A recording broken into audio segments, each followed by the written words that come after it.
Hello, and welcome to the Empowerography Podcast.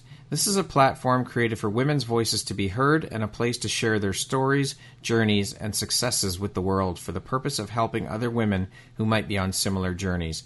We are empowering women one episode at a time. I'm your host, Brad Walsh, so kick back, grab one of your favorite beverages, and enjoy the stories.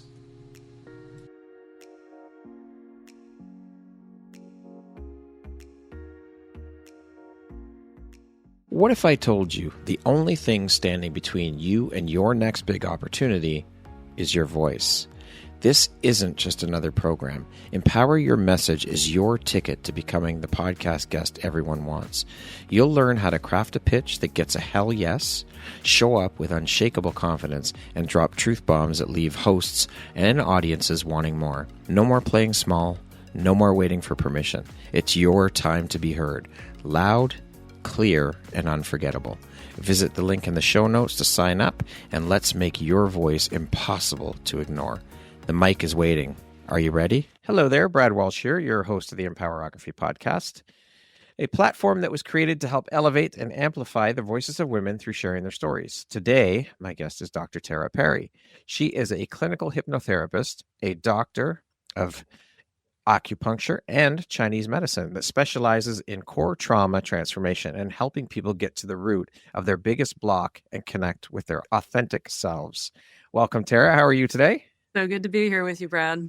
I am honored and excited to have you here. I cannot wait to jump in and share all the things, Dr. Tara, the beautiful light you put out into the world through the work you do, your story, your journey. So with that being said, let us jump right in. So before you became the woman who guides others through deep transformation, who were you and what pain, experience, or awakening cracked you open to this path of work that you're in now?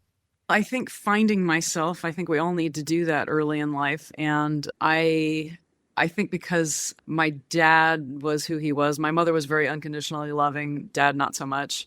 That leaves you with the feeling, or left me with the feeling, typically leaves one with the feeling of hypervigilance. Like I've got to prove myself all the time.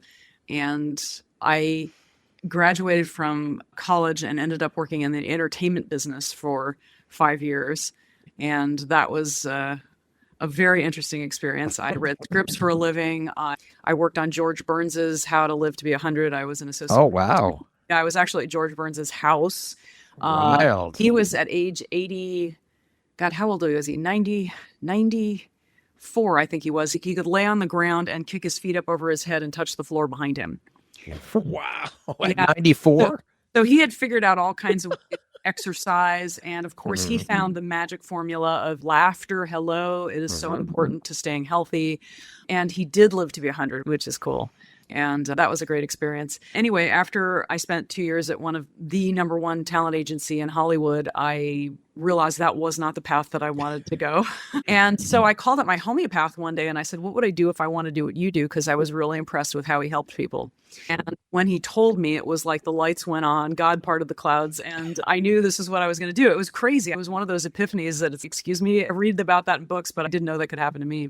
I went and studied acupuncture because you needed a license to practice medicine, and you could either do acupuncture, be an MD, be a chiropractor. So I chose acupuncture and ended up going to China for a year and studied at one of the top 5 traditional Chinese medical hospitals 2 years after Tiananmen Square. Wow. So it was really a different world there. That was an amazing experience and an amazing adventure. So after 23 years of having my practice in Santa Monica, Beverly Hills, Belmont Shore, I taught at UCLA. I had a patient that came in and she had a bad trauma background and she was raving about what she was doing. And when I found out it was based in hypnosis, I had always been curious about hypnosis. I had been to 2 of the top hypnotists in Los Angeles, but when I discovered what she was doing, I had to learn everything I could. Because when you can bypass the conscious mind, which is only processing 40 bits of information per second, and go to that big, beautiful, amazing subconscious mind that is processing 40 million bits of information per second, you can get so much more accomplished. But the rub is that it's subconscious. It's below the level of your consciousness. So how do you get to it otherwise? That's the one thing. There's so many group experiences that are amazing, like Dr. Joe Dispenza, Tony Robbins. There's many people in the world that are doing great work with groups of people. But even within those groups and people who've been doing it a long time, you run into people that are like, I'm still stuck with this issue that's been with me for my whole life, or with a business project or something that's holding me back. And by talking somebody into that nice relaxed state, there's 4 brainwave states we all know: alpha, beta, delta, theta, 2 awake, 2 asleep. We're in beta right now, and we can't really get to that delicious subconscious mind. But when you're in that delicious alpha, low alpha, light theta, then all of a sudden, when you're working with somebody who knows how to help guide you, I always say, I can't make you think anything you don't want to think or believe anything you don't want to believe. I'm just a tour guide. A tour guide of the mind. I love it. But the craziest thing happens when you go and find out those old blocks. And it's just the nuttiest thing that you remove the old patterns. And again, they're below the level of consciousness. The beliefs that you're unworthy, you're not deserving, you're not good enough, you're not smart enough, whatever the what if is. By getting rid of that, reprogramming it, I always say people are like an iPhone 16 operating on iPhone 4 technology. You go back and you rewrite that program, and then all of a sudden health issues go away that have been bothering you. You can sleep better, your relationships get better, you make more money. And it sounds crazy, but it's true. And I've just watched it happen over and over again. What a fucking treat that must be, though, to see. That's incredible. And I love it, because whenever I hear someone mention conscious and subconscious mind, the image that comes to mind automatically is the iceberg. Of course. The conscious mind is the above the water, the 5%, and below the water is all that 95% of the iceberg is below the water that we don't see. And I just think it's absolutely incredible, the work you're doing and how transformational that work can be. And I think you and I spoke about this when we first connected. You hear all these, through conversations that I've had with women who are coaches or women who have gone to traditional talk therapy, and they spend years in talk therapy, and then they go sit with someone like yourself, and in a few sessions they've cleared up what years of talk therapy could not do. It is mind-boggling. They're like, why didn't somebody tell me this sooner? Yeah. I do, like when I'm doing an onboarding call with somebody, I have a slide in there that says, if this is possible, why doesn't my doctor tell me? And I love Dr. David Perlmutter, who teaches doctors all over the world. He wrote Green Brain and Drop Acid, not the LSD, but the kind in your body that gets to be a problem when it accumulates. And he says it takes 18 years for good information to get into mainstream medicine. Wild. That is absolutely. So for the acupuncture, Tara, how long did you have to study? Because you mentioned MD, acupuncture, you had those routes you could go. So how long is the acupuncture route? Yeah, it's a very comprehensive program in California. When you are licensed, you are in the category of primary care. We don't tend to actually be that because we don't want to get the phone calls at 3 in the morning when somebody's having a gallbladder attack when we're not the person people should be seeing anyway. I would say maybe a very few would choose to be somebody's primary, but we do work with other doctors. I've had patients that came from their neurologist and were cleared, and I noticed that they were doing some odd things and I actually wrote them down on a piece of paper, and I said, you go back to your neurologist and make sure your neurologist knows this. And 2 days later, they were in for brain surgery. So holy shit. Yeah. So it's important, if you're going to be in that milieu, that you can catch things that need to be referred to the right people. For sure. And so what did healing look like for you before you started helping others heal theirs? Oh boy, healing is a lifetime journey. It truly is. We're like these amazing multidimensional beings. And I would say when you're at one end of the spectrum, you're struggling a lot, you're confused, health issues might come up, stress. And as you improve, I have this drawing that I like to show people of a camel flattened on the ground with all these sacks on its back. And people say, what is the first thing I should do to get healthy? And on the sacks are poor self-image, environmental toxins, poor diet, lack of exercise, all these things. So healing is really removing the things that are not helping you and amplifying the things that are helping you. With this particular work, when you go into the subconscious and connect to the old filters, the blinders, the things that are holding you back that you don't even realize what they are, and rewrite those programs, you can dump a lot of that mental toxins and bring in the things that are authentically you, that are serving you, and bring you to a higher level. And they're proving, like Dr. Joe Dispenza is proving beautifully, that your microbiome improves, your blood gets immune markers in it that are impervious to all kinds of diseases. Your brainwaves improve. There's just so many measurable benefits, and it's reflected in the person's health. It's just fucking mind-blowing that how powerful this is, this computer we have in our heads, and how much it controls our bodies, and how it can lead to dis-ease, or it can lead to incredible health. And the power of this is just, I love talking about this shit because it's so amazing. And there's so many people out there.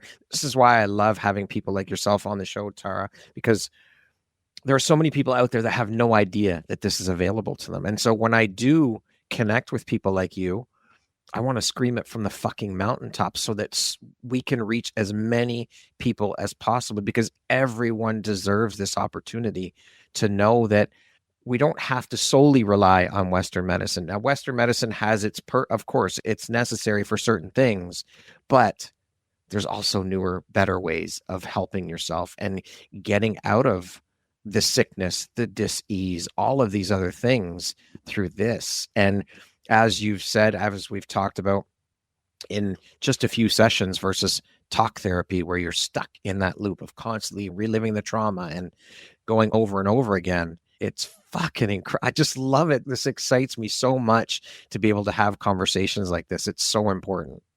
Yeah. And I'm not saying there's not a place for talk therapy. No. There's a time and a place for it. I do get so many people who have been through years of it and haven't gotten the goal that they're looking for. Yeah. Was there a defining moment when you realized that healing wasn't about fixing yourself, but about remembering who you've always been? Yeah. Again, those are those filters that we learn early on. When we come into the world, we're very impressionable, and a baby doesn't think I'm not enough. If it needs something, it screams and cries. And if it wants to be changed or wants food, it doesn't have any problem letting the world know it. But somewhere along the way, we often pick up the idea, the beliefs, and two people can go through the same experience and come out differently. One person can have and there's big trauma T, which is the horrible events, war, rape, really bad things, and little trauma T's, which is, gee, dad screamed at me when I was doing my homework. I must not be good enough. Yeah. And something as minor as that little thing. I worked with a gal who's incredibly accomplished. She's an oral surgeon, and she didn't feel comfortable asking people for money. And we went and rewired it, and I called her up a couple of months later and I said, hey, how's it going? And she says, oh my God, I go home with more energy. I'm a better wife. I'm a better mother. I said, dollar wise, what's it worth to you to be able to ask for what you're worth? She says, I make about an extra $10,000 a month. I mean, I just rewired it. The vulnerable child within us all had got the message, I'm not good enough, I'm not strong enough, I'm not smart enough. And it can be really stupid things. It just needs to get the memo that it's not an iPhone 4, it's an iPhone 14 or 15, 16, whatever it is. Yeah. 17, I think we're at it. But once it gets the memo, it doesn't want to be the iPhone 14 anymore, because that's harmful, that's damaging, that's, in some cases, it's killing people, because if you're on that treadmill and you're not sleeping at night, eventually that can be really destructive. There's one auto accident, I believe, every hour in the U.S. because of sleep deprivation.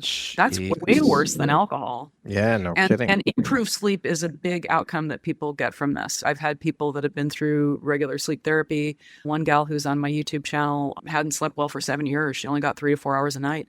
And she was about to lose her mind. She'd been through regular sleep therapy. And she said, I don't know how you did this. You didn't even mention the word sleep in the 3 sessions that we did. But she started sleeping normally. And she also started experiencing bliss for the first time in her lifetime.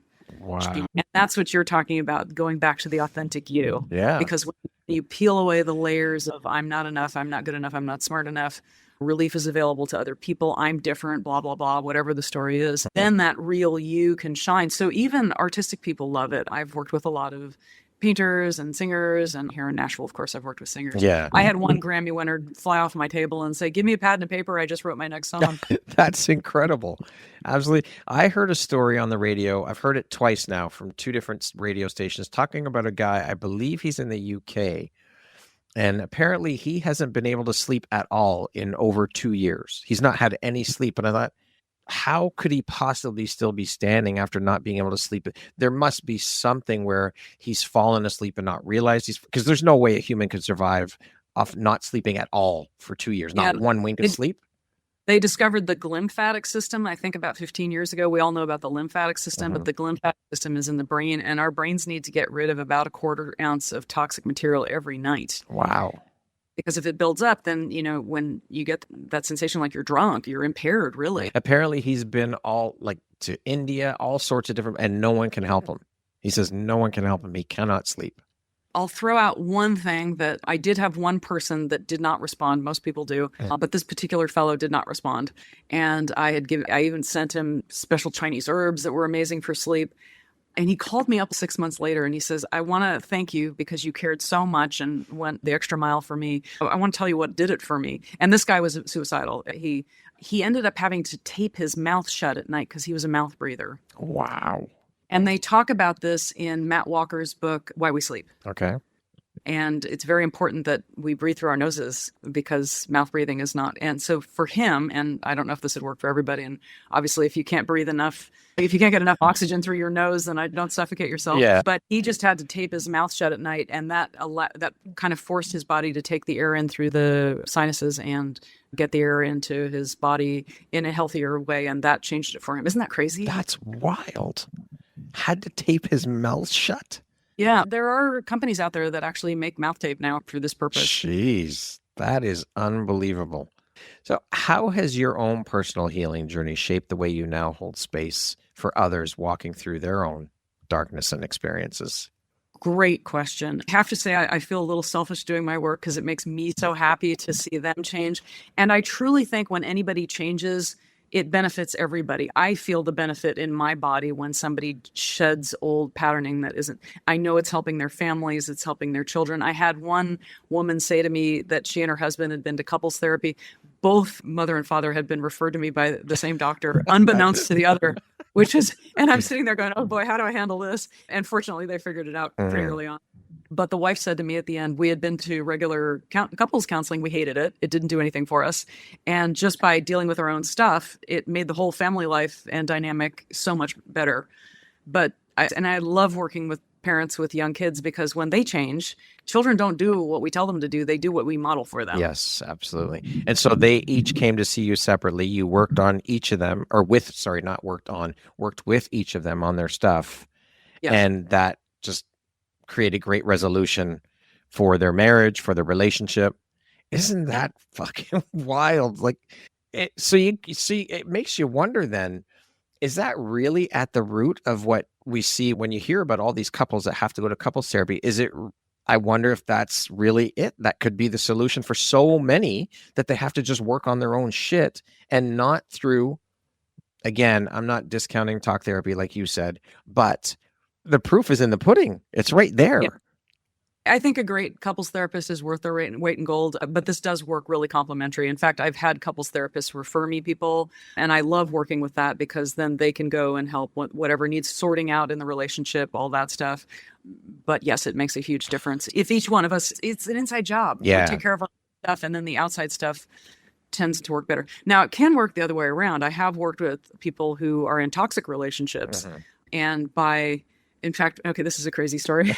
This was a friend I had worked with, and she needed a ride over to the airport one day. And so I took her to the airport, and she had just broken up with the fellow that she was not meant to be with. There had been years of hearing how toxic it was and blah, blah, blah. And she'd come to see me. And anyway, so I'm driving her to the airport, and I said, oh, what was the linchpin? What allowed you to break free and leave that? She says, oh my God, I saw this wonderful therapist and she showed me my inner beauty and how this wasn't worth it for me and blah, blah, blah. And I said, oh, great. Can I have a name? I like to keep names in my book of who's doing good work. And she looked at me, she says, you silly. So she ended up meeting somebody that was more appropriate, more loving, more of a good partner for her. Yeah. And that does happen too. So if you're in an unhealthy relationship and you get healthy, then either the relationship has to change or it will end. Yeah. I did have another one where a woman was referred to me from a couples therapist, and the husband called me up like a couple days later, and he says, we're doing a session tomorrow, aren't we? We're doing a session tomorrow. I'd be like, well, all right, hold on. I got slow down. Time is. And I said, okay, you need a room that you can be undisturbed for a couple of hours. And he says, I'm kicked out of the house. I don't have a room. I said, can I do it in my truck? And it turned out he owned the company. So he parked his truck in the corner of the lot where he wouldn't be disturbed. We did it in his truck and it worked great. But he had a tendency to angry, violent outbursts. And he had kicked out of the house and wanted very much to save his marriage. He had a horrible traumatic past and military and it was a lot of work to get him to go back to childhood because he grew up in an impoverished area. There were a lot of gangs. It was really hard for him to even remember anything from his childhood. It was that bad. But once we did the tears and once we were able to get that little boy inside of him, the love that it needed so desperately. And that's a case where he did go back to the couples therapist and they got back together after that. So that was really nice. It really is incredible to see change in people and know that you helped facilitate that in some way. It is such a gift and an honor to do that work, to help people and to give back and to be of service to others and see them flourish and shift and grow. There's nothing like it in the world. It's better than winning the lottery. Way better than winning the lottery. And it's extremely humbling. It is, for sure. I have immense gratitude because it takes a lot of trust for them to come to me. And a lot of people are afraid of hypnotherapy because they think that there's mind control and you're gonna make them cluck like a chicken or do something ridiculous. And that's also people don't do what they don't want to do when they're and under is just again you can call it a relaxed conversation. You don't even have to call it hypnotherapy, but you just slow those brain waves down and it's a joint effort. The more relaxed that person gets, the more opening there is to go in and find the things that are tripping them up in life. I love it. So in your experience then, what would you say is one of the biggest misconceptions people have about trauma and healing? So again, big T, little t. A lot of times it can be something so stupid. For example, I had another gal that was totally phobic of snakes. If a snake showed up on her phone, she'd hurl it across the room. Yeah, no, bad. Wow. She couldn't spend time with her family and nature because she was too terrified. And this is a big That's problem. If you can't go on crippling. vacation, family, yeah.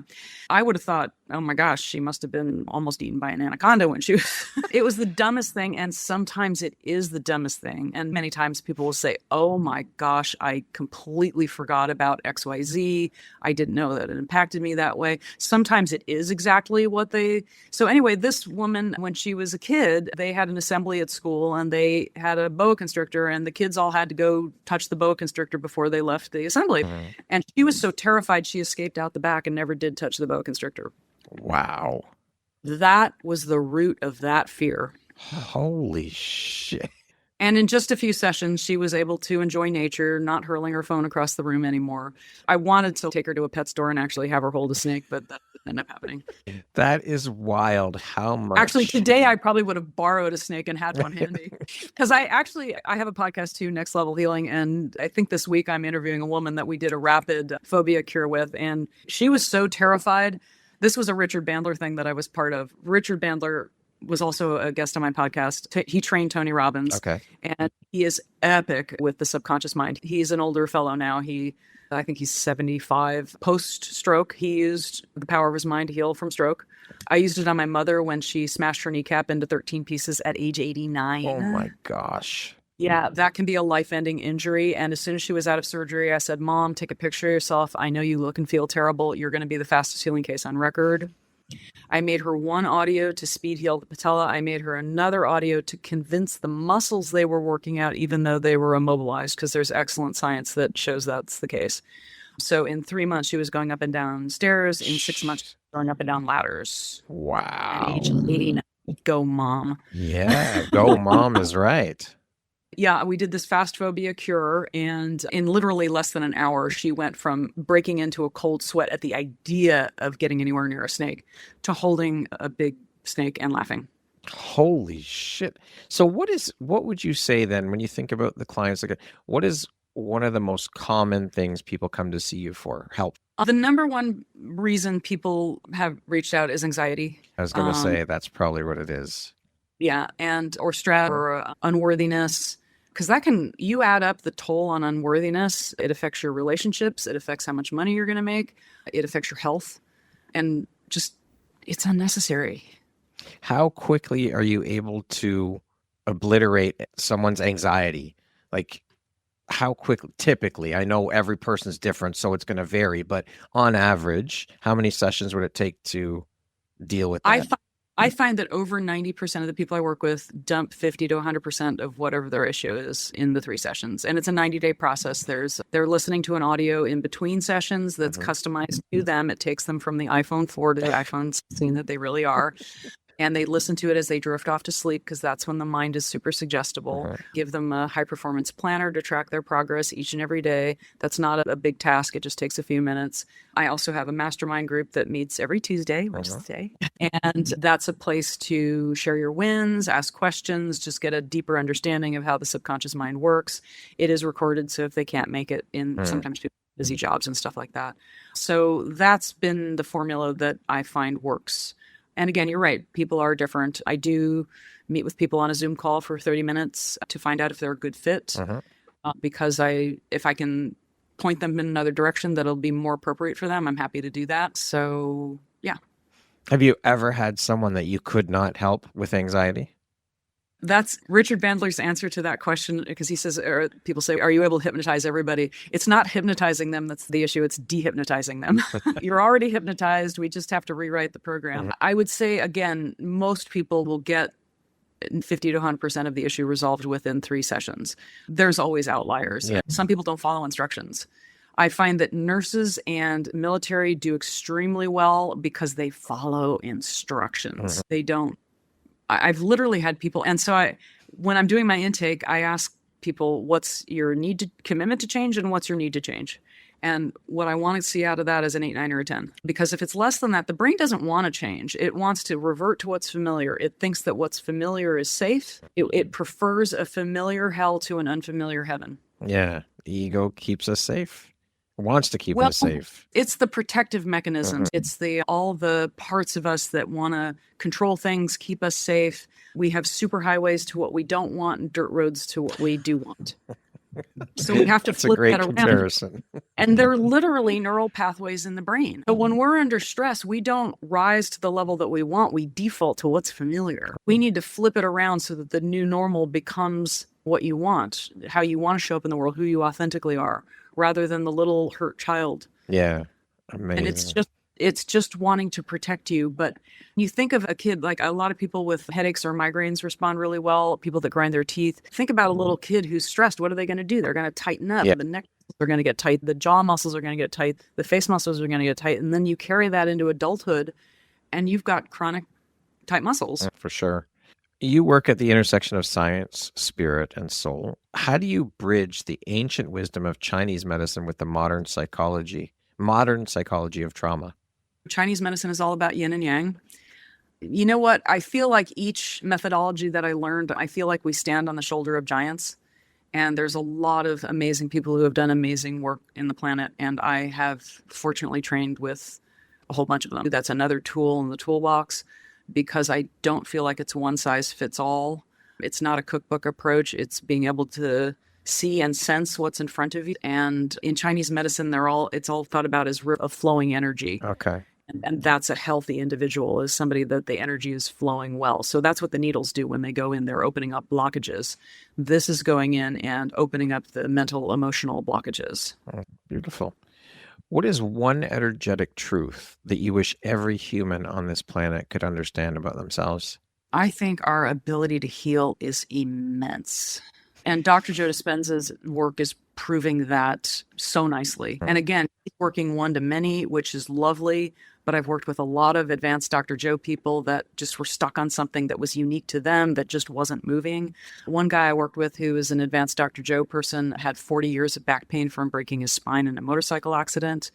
He was all excited when he found out I was an acupuncturist. I said, you've done acupuncture, you've done chiropractic. Why don't we go to Command Central, find out what's getting in the way of your healing? Because if you break your femur, which is the thickest bone in your body, that should be healed better than ever in 8 weeks, unless something's getting in the way. So he said, great, sign me up. Because again, he was already an advanced meditator. And in 2 sessions, he didn't have the pain anymore. Wow. After 40 years of pain. Yeah. And so I interviewed him on my podcast. So on my podcast, there's on my YouTube channel at Dr. Tara Grace Perry, there's a playlist. And those are a whole bunch of the people that I've worked personally with, and he's on there. He's also on my podcast, Next Level Healing. I think the title is Used Mind to Heal Spine Pain. Yeah. He's an extraordinary human being. But it doesn't take, you don't have to be extraordinary to do this. Basically just follow instructions. That's why I've heard people talk about the ability and that we all have to heal. And an example that I've heard a lot of people use is look at when you cut yourself. Your cut heals on its own. This is a natural ability of the human body. And it does it with such precise intelligence. If you break a bone, yes, you have to set it. But after that, the body just does what it does. It does its thing. And there's been so many tests that show when you put your attention on something, it receives your energy, and you can speed the healing up tremendously. Dr. Joe's they've done studies with human cells where somebody at a distance is putting their energy on the cells and bringing up the anti-cancer markers and reducing the cancer markers. I knew this back from, what was his name? It was at UC Irvine. There was a doctor there, and Dr. Joe does reference him. It'll come to mind when I stop thinking about it. But when I was doing pranic healing back decades ago, and that's also can be highly effective, they took HeLa cells, and one group of HeLa cells was irradiated without having any intervention. There was another group of HeLa cells that they would put their attention on and put all their healing energy into. And then when they were exposed to radiation, the death rate in the healed cells was much less than the ones that weren't. There are a lot of studies like this. This is why I love speaking with people like yourself, Tara, and having you on the show, is because so many people don't know what's available to them. So I love these conversations. It's so powerful. Here's another crazy one that Dr. Richard Bandler references in his books. There's a wonderful organization called HeartMath. Yes, I've heard of it. My podcast, I interviewed Bruce Cryer, who was CEO of HeartMath for a long time. But they took yogurt and they separated it and put one in a Faraday cage, and the other they would feed the yogurt, and the other yogurt would react as if it was being fed because yogurt knows yogurt. So again, this is happening through time and space. And it's crazy how many creative experiments have been done to show that we're living in this quantum soup.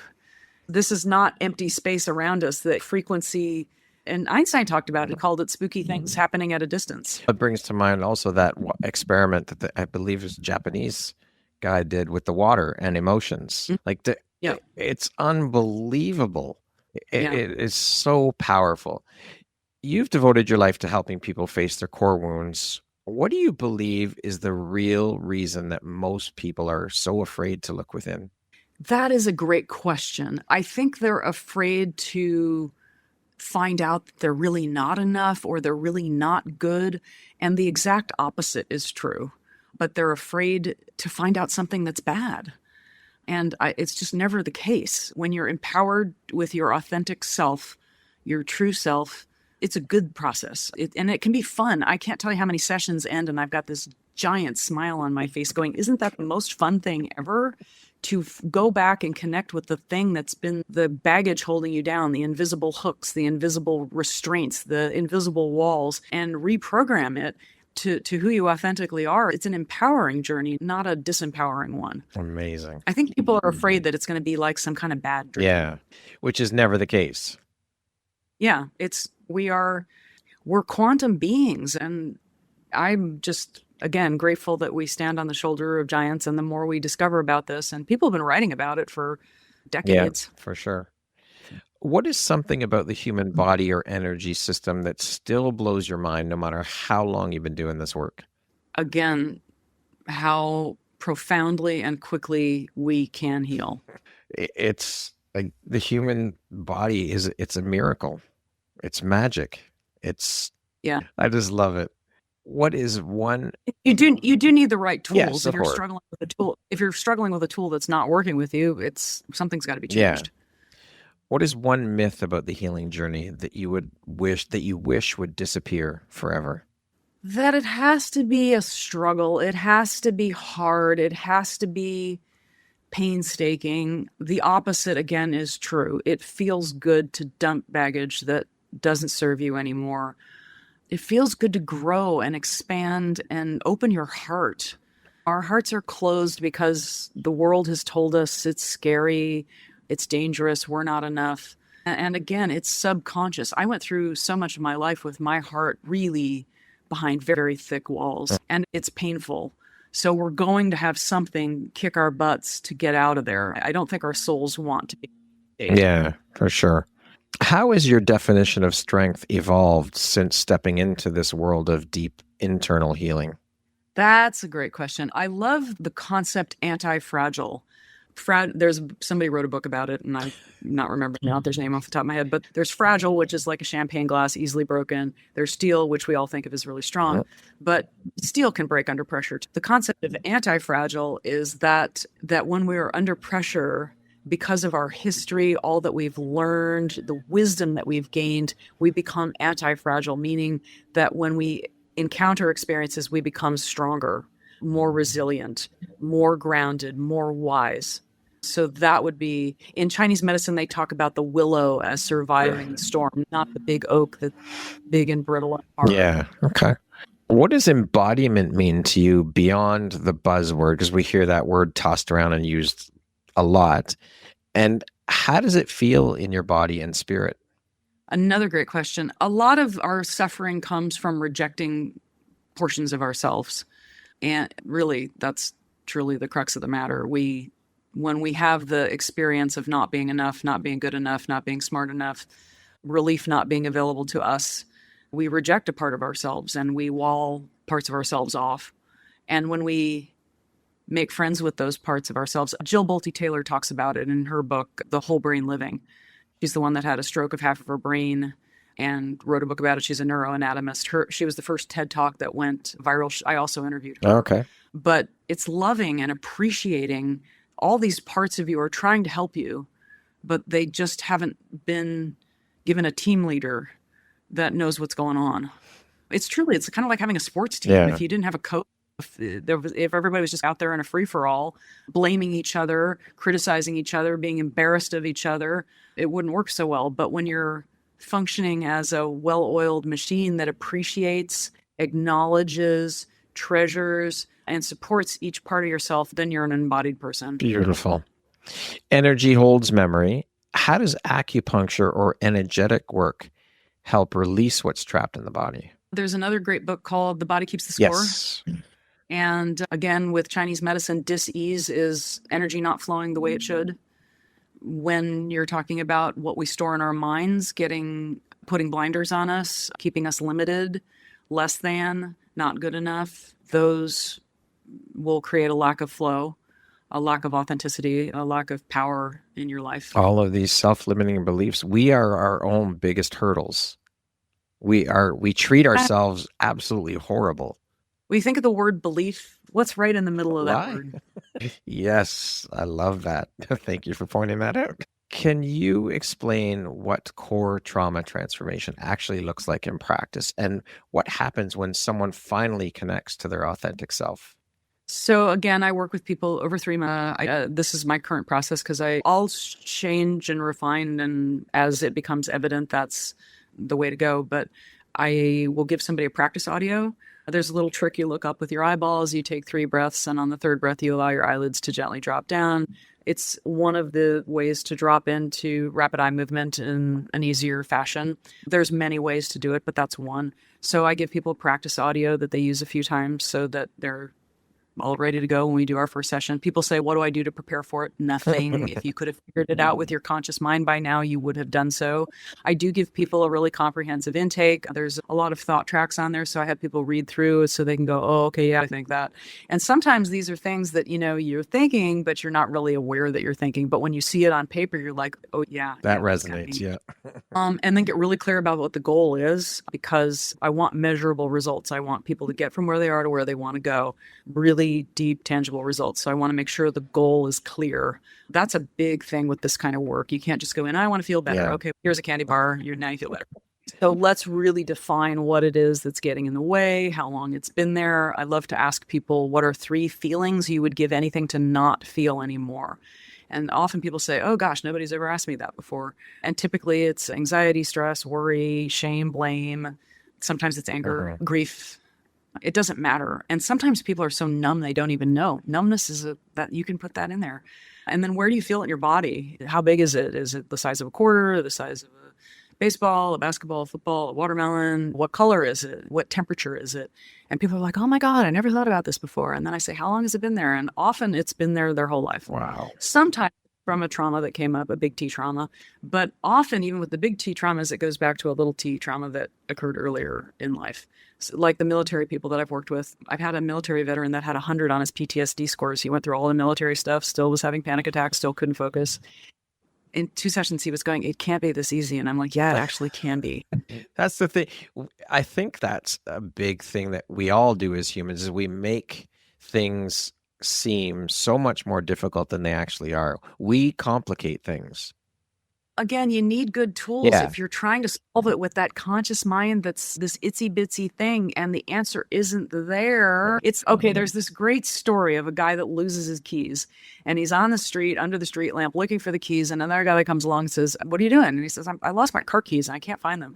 So the other guy's helping him and they're looking and they're like, do you remember exactly where you lost them? He says, yeah, I lost them on the other side of the street. And he says, why are we looking over here? Because it's dark over there. So if you're looking where the answer isn't, you're not going to find it. Yeah, for sure. I've never heard that one before. That's great. Unbelievable. So what role does the subconscious truly play in keeping us stuck and in setting us free? So again, programming and why humans are designed like this. I asked Richard Bandler this very question, why humans are designed like this. And he says, I don't know. I don't care. I just focus on what works. And I love that approach. It's trying to protect you, but the Jesuit said, give me a kid till he's 7 years old and I'll own him for the rest of his life. We're very impressionable as kids. For whatever reason, biologically, we are programmed to get along with our tribe. Even if our tribe is crazy, alcoholic, dysfunctional, bipolar, whatever, that's the tribe that you have to get along with until you're able to take care of yourself. And in the past, even when you could take care of yourself, you were still part of that tribe. If that tribe kicked you out, if that tribe rejected you, that was like you were death. dead. And it was usually not a pleasant death. You were captured by a neighboring tribe, eaten by wild animals. So our DNA is extremely wired to make those people happy at all costs. So we are going to learn those patterns of behavior because our little beings interpret that as life and death. And they did a study with, and I hate animal studies. You and I both. Anymore. But they did a study with rats and they had cherry blossoms and a shock, and it didn't take long before all it took was the cherry blossoms to create the feeling of a shock. Wow. Measurably. That's just Pavlovian. But what was a surprise is that the babies of those rats had the same response, just the cherry blossom, no shock. And then the babies, it took 3 generations for that to go away. Holy shit. So our trauma, big T, little t trauma, is multi-generational, subconscious, and pre-verbal. So that's where the challenge is in getting to it and helping it see that it's not the old thing that it was. It's actually what you currently are today. And that's the great thing, is that it can be fixed. It can be rewired. And you're doing that work. So how amazing is that? What a gift. I love it. How do we start to love the parts of ourselves we were once taught to hide, suppress, or shame? Another great question. And our society is just so full of that issue. I don't remember what was the Dalai Lama, somebody like that was asked the question about our society, Western society, and the self-hatred. And he said, no, that is unique to the West. And I don't know if that's true or not. I haven't lived overseas long enough. I did live in China, but I didn't do this kind of work in China. So I don't know how universal that is. But kids do what they see their parents do and what other kids are doing. So if we're feeling rejected, as soon as we get at the helm, it's like, why do abusers grow up and abuse their kids? Because that's the imprint, that's the model, that's what they have learned to do. It takes a conscious trajectory, a conscious awakening, a conscious intervention to break that. But using that as an example, like I think about my grandfather. So his father was incredibly physically abusive so there was my grandfather, my 2 great uncles, and then 3 girls. Now, the father was abusive to the boys, not the girls. But he was so incredibly abusive, and he was abusive to his wife, my great grandmother. But you just an example like that. Now my grandfather wasn't physically abusive, but you would think, and I think that breaks the mold, or that shows that it can go a different way. But typically you would think that someone grows up seeing that and living through that, that's exactly what they're going to repeat. So how do we explain that? Like I sometimes think like alcoholism, all of these things that where kids grow up in an alcoholic family or an abusive family and they go the complete opposite way because what you live through that. And this is my thought. I would think that having lived through that is something I would not want in my worst nightmares to perpetuate upon my children or anyone I know. But it just so happens because we're wired that way. But how do you explain the ones that go the other way that don't do that? We improve over time, and some people have the awareness of going, okay, I absolutely don't want that in my world. One of the influencers that ultimately you want to get clear with who your authentic self is and not have your behavior, your emotions dictated on that, but more on connecting to who your authentic self is. And again, getting rid of any of the blinders, any of the blockages helps that process. It's human nature. It's wild. It's absolutely wild. What does it mean to live in deep, confident peace? Again, when you take away the filters of I'm not enough, relief is not available to me, all the things that drag us down, then when I reverse engineered my process and started talking to the people that I had worked with, I found that one of the common denominators was they did have a much deeper sense of confidence and peace. That is a lot of the goal for a lot of people. It's not always the goal, but it's a common goal that we all have because it feels good to go through life in a state of heart and brain coherence, which again, heart math has measured quite nicely because your microbiome is better, your blood levels are better in terms of being more resistant to illnesses. Again, Joe Dispenza is proving this. And it feels better, and you're able to have better relationships, and you're able to see opportunities that are right in front of your nose that you would. The brain, when it's stressed, it'll go to the amygdala and the hippocampus. It shuts down the mid prefrontal cortex, which is your higher executive function. So that's not an optimal place to be. You want to have the amygdala and the hippocampus nice and calm, in not feeling threatened, so that beautiful mid prefrontal cortex can be online working for you. I love working with high performers because they've already accomplished so much. Yeah. You can leverage all that. Then because they're already accomplishing so much, all they need is a couple of degrees of improvement and boom, so many people are affected by that. Amazing. What have your clients taught you about the human spirit and its capacity to heal? It's such an inspiration. So many people are terrified when they come in, especially people that have anxiety or social anxiety.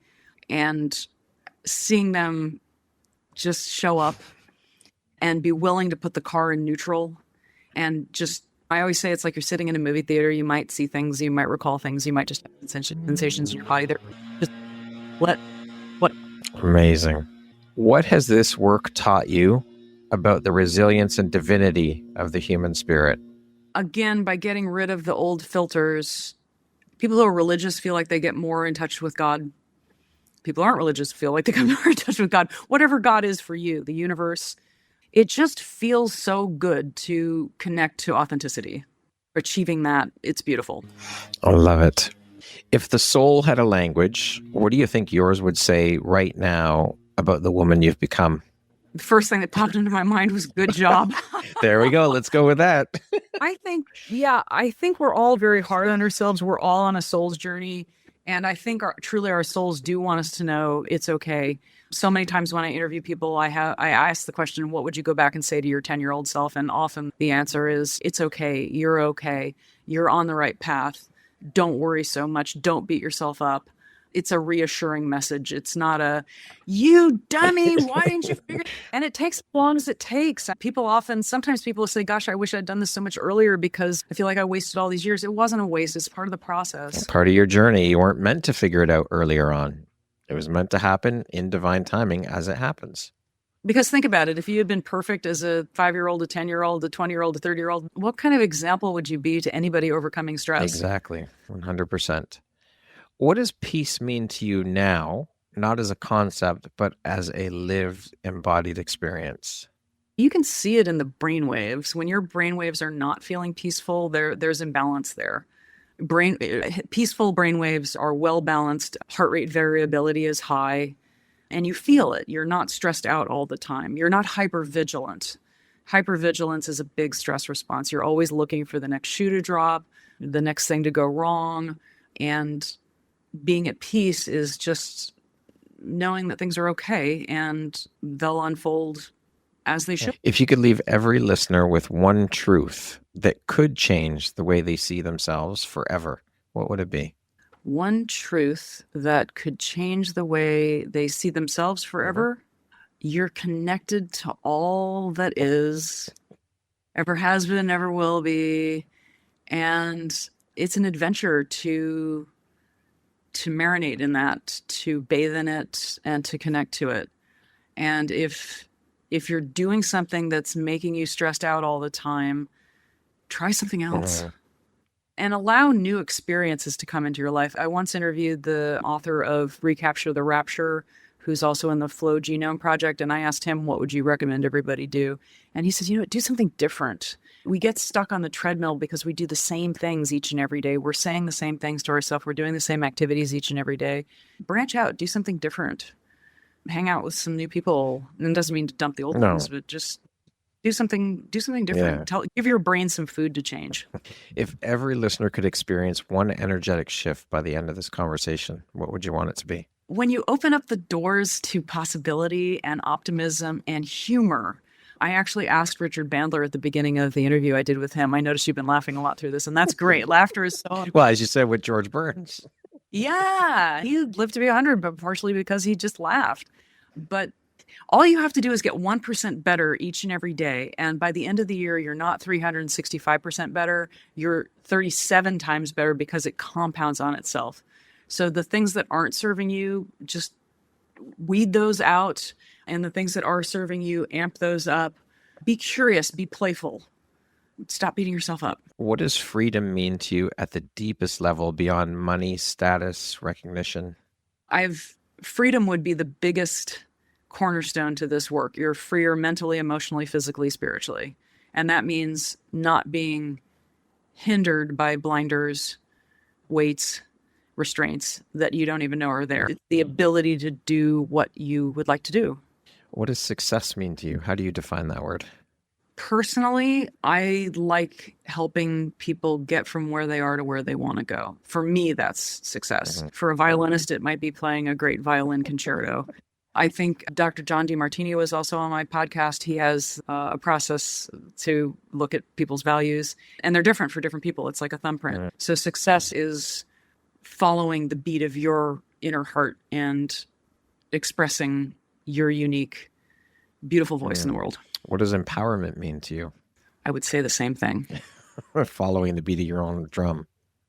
Because when you're living in alignment with your values and your life is unfolding that way, then you are empowered. Yeah, true. Okay, we're going to jump into a little rapid fire section. So the next grouping of questions just be 1, 2, 3 word answer type thing, okay? Oh boy. You got this. I believe in you.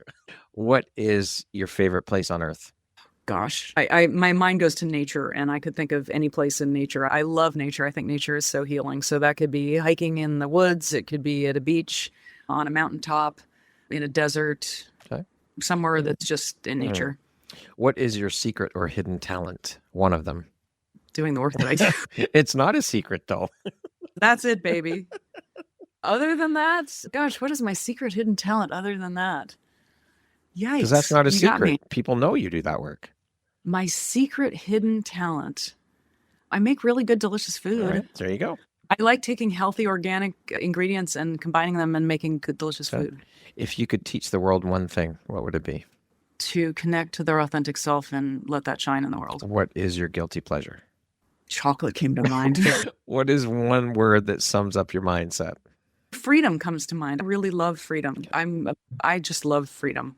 It feels really good to be free. One book that changed your life. I'm going to go with Byron Katie's Loving What Is. Okay. I'm a big Byron Katie fan. I recommend that book probably more than any other. I probably read it more than half a dozen times. Wow. I love it on audio because she works with people. And again, I say we're standing on the shoulder of giants. What is one word that defines the woman you are becoming? I'm coming up with two. I would say loving and authentic. That concludes our rapid fire section. Now back to our regularly scheduled program. I created a bonus question that I did not send you ahead of time. How do you define love? Both the kind that you give and the kind that you receive. How do I define love?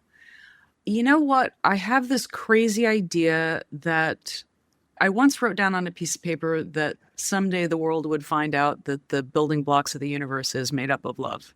So I think love is finding out who we really are as beings of light and radiating that and sharing it with one another. Beautiful.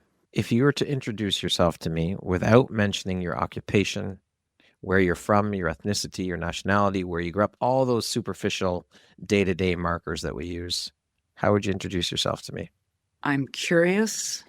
Curiosity is really important. Somebody once said that curiosity beats intelligence any day of the week. So I'm a voracious reader as well. So I like to learn everything from everybody that's doing good work on the planet. I have clients that think I've read every book on the planet. It's not true, but I am a bookaholic. So hopefully that partially answers your question. Yeah. If you could step into my shoes, what question would you have asked yourself that I didn't ask you? You've been pretty thorough. Thank you. I received that. What question would I ask myself that you have not already asked me? I don't know. You got me. All right. I will take that. If you had the opportunity to sit down and have a 1-hour conversation with one woman, any woman in the world, who would it be and why? Byron Katie comes to mind just because I've admired her work for so long. Okay. I really like how she's able to take people. If you listen to her book, and her audiobook is you listening to her talking to different people with their lives in various forms of disarray. And within 20 minutes, they're seeing things from a different perspective, which this work is really about. There's another saying that I love: changing your perspective is worth 80 IQ points. Wow. So it really is about going in, finding out what the limiting beliefs are, looking at it from a different direction, and then everything can change. If you could go back and give your younger self one piece of advice, what would that piece of advice be? I love that question. Lighten up. Have more fun. Don't take yourself so seriously. It's going to be okay. Yeah. Okay. Lastly, if you were to deliver your last 30-second speech to the world, your corner of the world, your tribe, your people, what would that last 30 seconds sound like? What words of wisdom would you impart? Life is very short. Enjoy it. If you're eating a beautiful 5-course meal, you don't want the meal to be over. You don't go, gosh, I can't wait to get through this. Savor every moment. I really think if we get the most out of every moment of every day by being fully present, when we pass, we don't have to feel like we missed out. Beautiful. Tara, thank you so much for taking and making the time to be here with me today. I have thoroughly enjoyed every moment of our conversation. Thank you for sharing your wisdom, your insights, and of course, the beautiful light you put out into the world through the work you do. I am absolutely honored to have had the opportunity down and share in your journey, and I'm grateful to have you as a member of the Empowerography community and to call you a friend. Thank you so much. Been a total pleasure, Brad. I really appreciate how thoughtful you are and how in-depth you are with your interview. This has been one of the more in-depth conversations I've had in a. Thank you. I received that. Once again, my name is Brad Walsh, host of your Empowerography podcast. Today, my guest has been Dr. Tara Perry. She is a clinical hypnotherapist and doctor of acupuncture and Chinese medicine that specializes in core trauma transformation and helping people get to the root of their biggest block and connect to their authentic selves. Thank you so much, Tara. I hope you have a beautiful rest of your day. Thank you, Brad. Thank you very much for listening to this podcast. If you haven't yet, please be sure to subscribe, rate, review, and share with all your friends. You can find me at visuphoria.ca, follow me on Instagram at Empowerography Podcast, and on Facebook at Empowerography. Please join me next time for another inspirational story from yet another amazing woman.